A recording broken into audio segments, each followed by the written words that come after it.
Time now for Sid 6-0. This is where I get 60 seconds to talk about anything, although I have a lot of other time throughout the show, but whatever. We'll focus on the 60 seconds.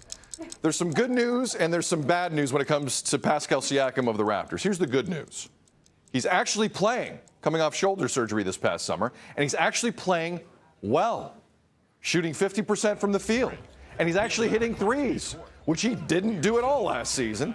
Plus, especially over the last few games, his defense is improving. So that's the good. Here's the bad.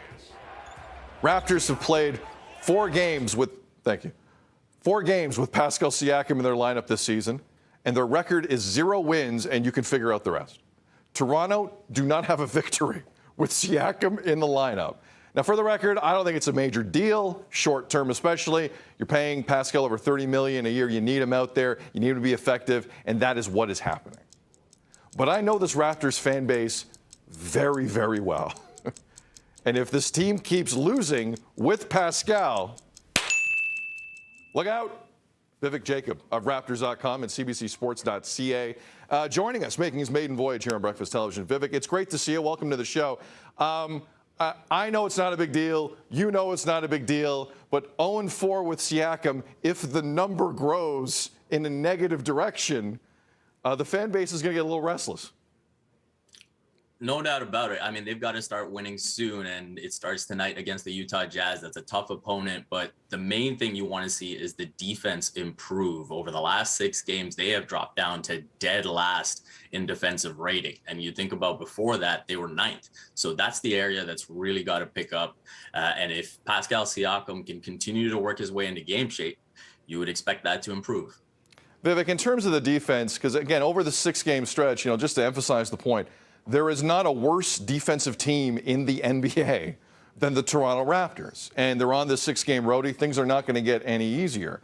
Is it an example of how difficult Nick Nurse, the head coach, his defense is to pick up? Because in so many ways, this is a new group, a young group, never mind a new group with each other. They're young, period, and they're still trying to get used to each other defensively. Is this the moment where Nick Nurse, not to say he hasn't, but needs to, quote-unquote, dumb it down and get the defensive philosophy of this team more in tune at a slower pace? Because right now they're racing all over the defensive end, and they don't have a clue. One of the things with the defensive scheme is that it's a bit all or nothing. And so you see possessions where the Raptors look absolutely in sync and incredible, and you see the length of OG Anunoby and Scotty Barnes and Pascal Siakam and what they can do. And then you have Fred VanVleet and Gary Trent Jr. poking away the ball at all times. And then there's other possessions where they look completely lost out there. So I do think it's still a bit of just getting Pascal Siakam back into game shape. Khem Birch has been in and out of the lineup, and he's been great for the team, so they need him back. And then obviously another player, Yuta Watanabe, yet to make his season debut. If they get those pieces back, then you're going to see this team inch closer to what they looked like defensively before these last 6 games. Raptors and Utah Jazz tonight. You can watch it on Sportsnet 1. Vivek, I knew this hit was going to go well when I saw the Canadian soccer jersey over your right shoulder.